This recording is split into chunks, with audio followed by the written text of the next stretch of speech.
Hello students, आपका अपना YouTube channel live grow academy में बहुत बहुत स्वागत है। तो चलिए स्टार्ट करते हैं। आज का क्या कुछ है, तो आपको मैं आज सौरमंडल पढ़ाऊंगा और सौरमंडल में सूर्य के बारे में बहुत ही अच्छा से जानकारी दूंगा। अगर आप नए हैं चैनल पर तो चैनल को सब्सक्राइब कर लें, क्योंकि आपको यहाँ पर मैं डेली इम्पॉर्टेंट टॉपिक को मैं बताता हूँ। और अगर आप किसी भी क्लास में हैं तो आपके लिए ये बेहतर है, कोई दिक्कत नहीं है। आप इस जानकारी को अच्छी तरह से अगर तैयार कर लेते हैं तो आपके कॉम्पिटिटिव एग्ज़ाम के लिए बहुत इम्पोर्टेंट है। तो सन के बारे में आज हम लोग पढ़ेंगे। सूर्य यानी पहला पॉइंट देखिए क्या है। तो पहला पॉइंट आपका है, यह मुख्यतः हाइड्रोजन और हीलियम का। क्वेश्चन आता है कि सूर्य किसका बना हुआ होता है, वहाँ पर कौन कौन सी गैस हैं। तो हाइड्रोजन और हीलियम का मुख्य रूप से ये बना है। साथ ही साथ अत्यंत गर्म होते हैं। ये सूर्य जो होता है ना, बहुत गर्म होता है और ये प्रकाशमान तारा है। इसको सूर्य को एक तारा भी कहते हैं। और सूर्य जो है एक प्रकाशमान, यानी ये बहुत ही प्रकाश देते हैं। नेक्स्ट है आपका, पृथ्वी चारों ओर और दीर्घवृत्ताकार कक्षा में परिक्रमा करती है। पृथ्वी जो है सूर्य के चारों ओर क्या करती है, चक्कर लगाती है। और दीर्घवृत्ताकार, याद रखिएगा, दीर्घवृत्ताकार चक्कर लगाती है, ठीक है। जिसे दोनों के बीच की दूरी बदलती रहती है। दोनों के बीच की दूरी यानी सूर्य और पृथ्वी के बीच की दूरी जो है क्या होता है, बदलते रहता है। ये पॉइंट देखिए। अगला पॉइंट, आप पृथ्वी से सूर्य की औसत दूरी, पृथ्वी जहाँ हम लोग रहते हैं और यहाँ से आपका यानी सूर्य तक की दूरी अगर पूछा जाए तो आप याद रखिएगा कि 1.496 इंटू 10⁻11 मीटर है, जिसे खगोलीय इकाई यानी AU नाम दिया गया है, ठीक है। तो इसको याद रखिएगा। नेक्स्ट पॉइंट है कि सूर्य का व्यास जो है पृथ्वी के व्यास का लगभग 100 गुना है। बाप रे बाप, बहुत ही ज़्यादा है क्या ये। आपको मैं बता दूं, बहुत आश्चर्य आपको लगेगा कि इससे यानी सूर्य का व्यास पृथ्वी से जहाँ हम लोग रह रहे हैं इससे 109 गुना, सोच सकते हैं कितनी ज़्यादा है, ठीक है। तो द्रव्यमान संपूर्ण सौरमंडल के द्रव्यमान का 99.87% है। फिर नेक्स्ट पॉइंट देखिए, मध्यरात्रि सूर्य का एक प्राकृतिक घटना है जो ग्रीष्मकाल और उच्च अक्षांशों पर देखी जाती है। इस दौरान सूर्य के अक्षांशों पर उस समय चमकता है जब पृथ्वी की अन्य भागों में मध्यरात्रि का समय होता है। नेक्स्ट पॉइंट है, सूर्य अपने अक्ष पर पूर्व से पश्चिम, बहुत इंपॉर्टेंट पॉइंट है। पृथ्वी से पूर्व से पश्चिम की ओर घूमता है। सूर्य जो है पूर्व से किधर घूमता है, तो पश्चिम की ओर घूमता है, याद रखिएगा। आगे देखिए, अगला पॉइंट है कि सूर्य ऊर्जा का स्रोत नाभिकीय संलग्न है, ये आप याद रखिएगा।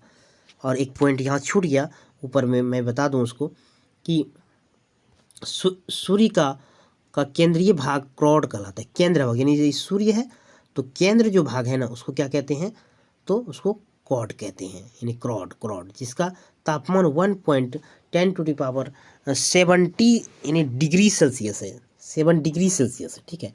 तो सूर्य की बाहरी सतह का तापमान जो है 6000 डिग्री सेल्सियस, बहुत ज़्यादा है। जो कि नेक्स्ट पॉइंट है, सौर ज्वाला को उत्तरी ध्रुव पर ऑरोरा बोरियालिस और दक्षिणी ध्रुव पर ऑरोरा ऑस्ट्रियालिस कहते हैं, ठीक है, ये याद रखिएगा। और नेक्स्ट पॉइंट है कि सूर्य के प्रकाश को पृथ्वी तक पहुंचने में 8 मिनट 16 सेकेंड लगभग समय लगता है। और ये पॉइंट देखिए, सूर्य की उम्र जो है वो कितनी है, तो आपको आश्चर्य होगा जानकर कि 5 बिलियन वर्ष हैं, 5 बिलियन वर्ष हैं। थोड़ा लेट लगेगा क्लास में, लेकिन आपको मैं पूरी तरह से समझाता जा रहा हूँ, सभी पॉइंट को मैं लेकर जा रहा हूँ ताकि आपका कहीं से कोई क्वेश्चन अगर सूर्य से आ जाए तो आप बना सकें। उसके बाद है सौर कंकड़, तो इसको बोलते हैं सन स्पॉट, ठीक है। सूर्य के परिमंडल में दिखाने वाले धब्बे जिसका तापमान सूर्य की सतह के तापमान का 6000 से काफ़ी कम यानी 1500 होता है। संभवतः यह चुंबकीय रेखाओं का बंद क्षेत्र है। सौर कलंकों की की अधिकता समय पृथ्वी पर चुंबकीय अधिक आंधियों का जन्म होता है। जिस प्रकार आप देख रहे हैं ना, इस तरह का आपको यूट्यूब पर किसी का इस तरह क्लास आपको नहीं मिलेगा, क्योंकि एक एक पॉइंट कहाँ कोई बताता है, ऐसे शॉर्ट में चला जा रहा है, बता रहा है, मतलब लगेगा कि क्या हो रहा है, कुछ समझ में ही नहीं आ रहा है। तो मैं आपको पूरी तरीके से बताने का प्रयास करता हूँ, और ये बहुत अच्छा बुक से मैं इसको प्रयास किया हूँ कि इसका पॉइंट जो है इम्पोर्टेंट जो है उसी को मैं बताऊँगा। प्लेलिस्ट में और आप जाके देख सकते हैं, सभी आपको इम्पोर्टेंट पॉइंट ही मिलेगा यहाँ पर, वैसे फालतू चीज़ें मैं नहीं डालता हूँ, ठीक है। आगे देखिए, सूर्य की संरचना। सूर्य की बाहरी सतह का तापमान, जिसे प्रकाश मंडल कहते हैं, लगभग 5.770 केल्विन है, परंतु जैसे जैसे हम इसके अंदर की तरफ बढ़ते हैं तो न केवल तापमान बल्कि दबाव और घनत्व भी बढ़ते जाते हैं। सूर्य के क्रोट का तापमान लगभग 15 गुनी 10⁻6 के है। इतने उच्च ताप पर पदार्थ केवल गैसीय अवस्था में हो सकता है। सूर्य केवल गैसों से ही बना है। इसमें 70% हाइड्रोजन है। यह देखिए, बहुत ही आश्चर्य आपको सुनकर होगा कि सूर्य में क्या क्या है, तो 70% हाइड्रोजन है, 28% हीलियम है और 2% लिथियम है, और यूरेनियम जैसे भारी तत्व भी इसमें शामिल है। और सूर्य जो है केंद्रीय भाग को कोर कहा जाता है। यहीं पर ऊर्जा का उत्पादन मुख्य रूप से होता है। जो कोर भाग होता है ना, वहीं ऊर्जा का उत्पादन होता है। और लास्ट पॉइंट आपका है, देखिए, सूर्य की जो चक्रीय डिस्क दिखाई पड़ती है वह प्रकाश मंडल है। इसके सतह जो है वर्णमंडल कहलाता है। चलिए आगे देखिए, कहलाता है, मैं आपको बता दिया यहाँ तक, जिसका रंग कुछ लाल होता है और यह मुख्यतः हाइड्रोजन की बनी होती है, ठीक है। जो पॉइंट होता है उसका, यानी चक्रण जिसको बोलते हैं, उसको क्या कहते हैं, वो किस चीज़ का बना होता है, तो वो हाइड्रोजन का बना होता है। आगे देखिए, 1200 किलोमीटर तक फैली हुई है। इसके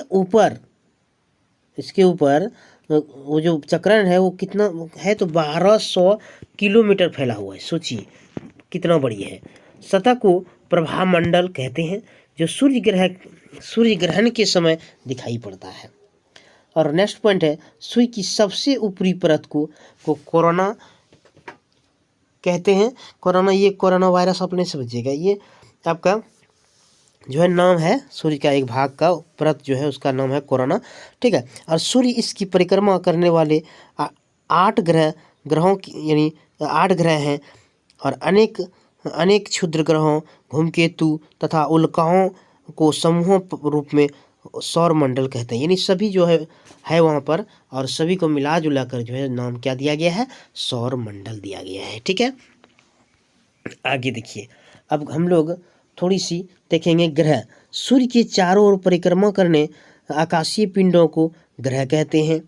इसका अपना प्रकाश नहीं होता है। कोई आपसे पूछे कि ग्रह का अपना प्रकाश होती है क्या, तो नहीं होती है, तो बल्कि वे सूर्य के प्रकाश से प्रकाशित होते हैं।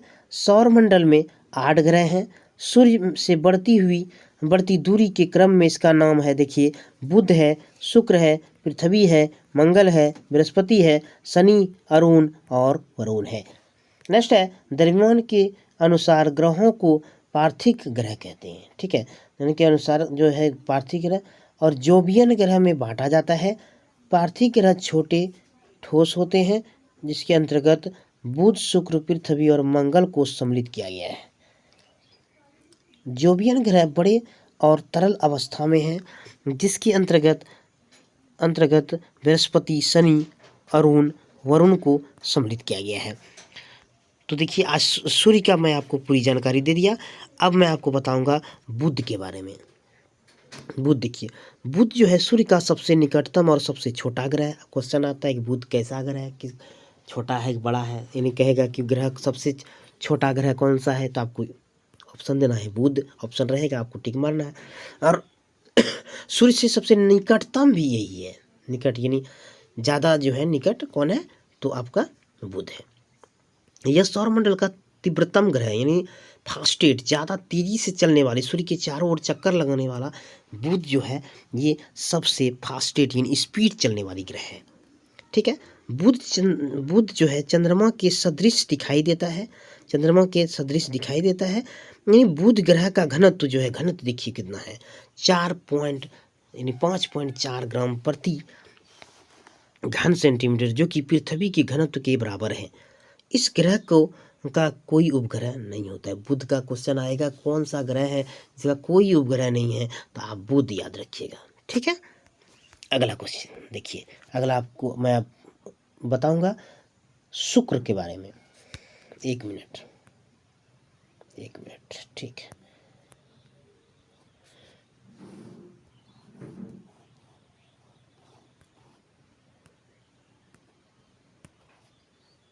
ठीक है, चलिए, तो शुक्र के बारे में बता दूंगा और फिर मैं आज यहाँ पर क्लास बंद करूँगा। अगला क्लास में फिर मैं आपको बताऊँगा आगे। ठीक है, आज हम लोग पढ़ रहे हैं भूगोल और विश्व का भूगोल जो है वो बता रहा हूँ, और इसमें सौर मंडल, सूर्य के बारे में, बुध के बारे में और शुक्र के बारे में हम लोग आज जानकारी ग्रहण कर रहे हैं। अगले क्लास में आपको फिर मैं इसी तरह से बताऊँगा इसके आगे का जो पार्ट होगा। अगर नए हैं चैनल पर तो चैनल को सब्सक्राइब जरूर कर लें और बेल आइकन को प्रेस कर दें, क्योंकि आपको नई नोटिफिकेशन मिल सके।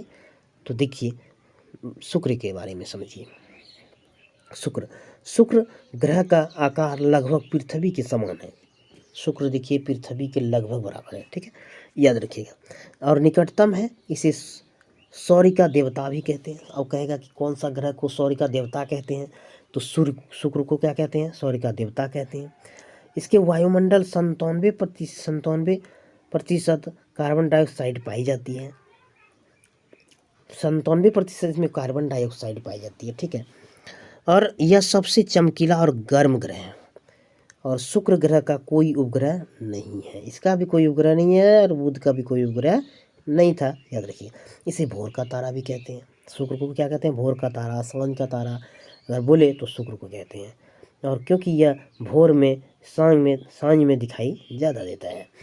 तो आज मैं बता दिया कि शुक्र तक ही बताऊंगा, पृथ्वी के बारे में हम लोग कल से अगली क्लास में देखेंगे। तब तक के लिए आप लाइव गुरु यूट्यूब चैनल में अगर आप नए हैं, अगर आपको अच्छा लगा तो लाइक ज़रूर कर दें और फिर अगले क्लास का वेट करें। तब तक के लिए धन्यवाद।